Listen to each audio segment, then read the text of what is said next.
आप पढ़ना चाहते हैं पर ये फोन का डिस्ट्रैक्शन आपको पढ़ने ही नहीं देता।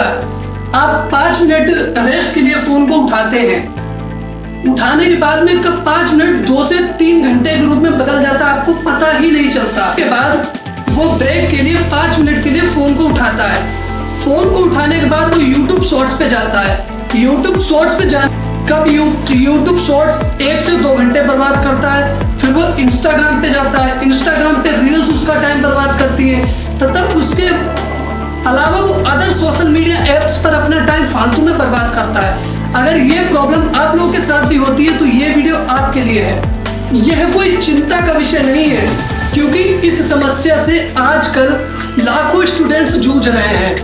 तो आज की इस वीडियो के अंदर हम लोग 5 ऐसे साइंटिफिक तरीकों के बारे में बात करने वाले हैं जिससे आप अपने मोबाइल फोन डिस्ट्रैक्शन को कम कर सकते हैं, बहुत हद तक कम कर सकते हैं क्योंकि खत्म तो बिल्कुल किया ही नहीं जा सकता है आज के समय में। आप अपने मोबाइल फोन को अपना मालिक बना बैठे हैं और खुद को उसका गुलाम।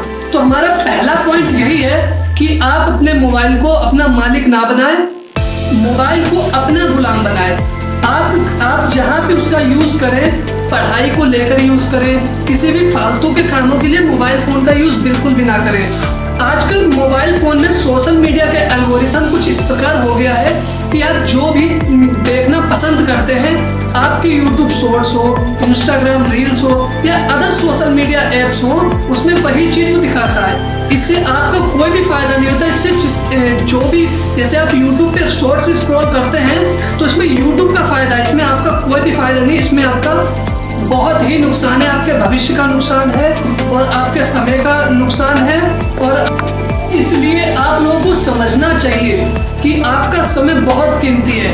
हर बार जब आप मोबाइल फोन किसी काम के लिए उठाते हैं या पढ़ाई के लिए उठाते हैं, आप डायरेक्टली सोशल मीडिया के शॉर्ट्स रील्स में क्यों फंस जाते हैं, ये क्वेश्चन खुद से पूछिए। और आज की इस वीडियो के कमेंट सेक्शन में ये लिख कर दीजिए कि भैया मैं कसम खाता हूँ मैं आज के बाद मोबाइल फोन के शॉर्ट्स और रील्स के जाल में नहीं फंसूंगा। हाँ, हम बिल्कुल भी इसे खत्म नहीं कर सकते हैं पर काफी हद तक इसे कम किया जा सकता है। इस वीडियो के अंदर आप कमेंट सेक्शन में मुझे ये लिख कर दीजिए कि भैया मैं प्रॉमिस करता हूँ मैं आज के बाद फोन को सिर्फ पढ़ाई के उद्देश्य से खोलूंगा, ना कि रील्स को स्क्रॉल करने के। आप नोटिफिकेशन की बेड़ियों को तोड़ दीजिए क्योंकि जैसे ही किसी फोन में किसी भी ऐप के अंदर आपको नोटिफिकेशन आता है, आपका फोकस डगमगा जाता है, आप भटक जाते हैं। तो सबसे पहले आप पढ़ाई करते वक्त नोटिफिकेशन को ऑफ रखिए जिससे आपका कॉन्सेंट्रेट बहुत ज्यादा हद तक इंक्रीज होगा। बहुत से साइंटिफिक रिसर्च पर फोकस पढ़ाई से हटने के बाद में उसे वापस लाने में लगभग कुछ मिनट लग जाते हैं जिससे फोकस बहुत ज्यादा देर बाद वापस आता है। तो आप इस नोटिफिकेशन को ऑफ कीजिए। जब भी आप पढ़ाई करें उस वक्त नोटिफिकेशन को ऑफ कीजिए। मैं अपनी स्टडी के दौरान मोबाइल फोन होता था उसे अपने से दूर रख देता था, अपनी स्टडी टेबल से दूर रख देता था जिससे मुझे मेरे माइंड को ये लगता था कि अब फोन उतनी दूर से जाके कौन उठाएगा। तो इसीलिए आप ये मेथड भी अपना सकते हैं या आप अपने फोन को साइलेंट मोड पर रख सकते हैं पढ़ाई के दौरान। बहुत से तरीके हैं जिससे आप फोन डिस्ट्रैक्शन से बच सकते हैं। तो चलिए तीसरे तरीके के बारे में बात करते हैं। मोबाइल फोन में एक ऑप्शन आता है स्क्रीन टाइमिंग का। जी हाँ, तो हमारा तीसरा पॉइंट है screen timing. How to detect screen timing. तो आपके फोन में सेटिंग के अंदर एक ऑप्शन आता है, अपने फोन के स्क्रीन टाइम को चेक कर सकते हैं। तो आप अभी जाइए और स्क्रीन टाइम को चेक करके कमेंट सेक्शन में बताइए कि आपके फोन का स्क्रीन टाइम कितना है। आप कमेंट सेक्शन में बताइए। तो चलिए आगे की बात करते हैं। साइंटिफिक रिसर्च के दौरान ये पता चला है कि अगर आपको यह पता लग जाए कि आपने आज का कितना समय मोबाइल फोन के अंदर बर्बाद किया है तो आपके माइंड को ये सिग्नल मिलता है कि मैंने इतना टाइम बर्बाद कर दिया है, अब मैं आगे से ये काम नहीं करूंगा। पर बाद में इसी लूप में आप फंस जाते हैं तथा बाद में आपका समय ऐसे ही बर्बाद होता रहता है और रात में सोने से पहले आपको रिग्रेट होता है कि मैंने ये टाइम क्यों बर्बाद किया, काश मैंने फोन ना चलाया होता। ऐसे बहुत से थॉट आपके दिमाग माइंड में आते हैं। अब स्क्रीन टाइम को देखने के बाद अगर आपका स्क्रीन टाइम 8 घंटे का है तो आप अगले दिन अपने आप को चैलेंज दीजिए कि मैंने 8 घंटे आज फोन चलाया है, कल मैं 10 मिनट कम करूंगा या 20 मिनट कम करूंगा। ऐसे करके आप धीरे धीरे धीरे धीरे मोबाइल डिस्ट्रैक्शन को काफी हद तक कम कर सकते हैं। तो चलिए अब हम 4th पॉइंट की बात करते हैं। 4th पॉइंट है स्विच ऑफ दी मोबाइल।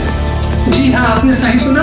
मैं अपनी स्टडी के दौरान ये टेक्निक का यूज किया करता था। जैसे मैंने कोई ऑनलाइन लेक्चर अटेंड किया, ऑनलाइन लेक्चर अटेंड करने के बाद में उसके नोट्स प्रिपेयर करने के बाद में मैं अपने मोबाइल फ़ोन को स्विच ऑफ करके रख देता था।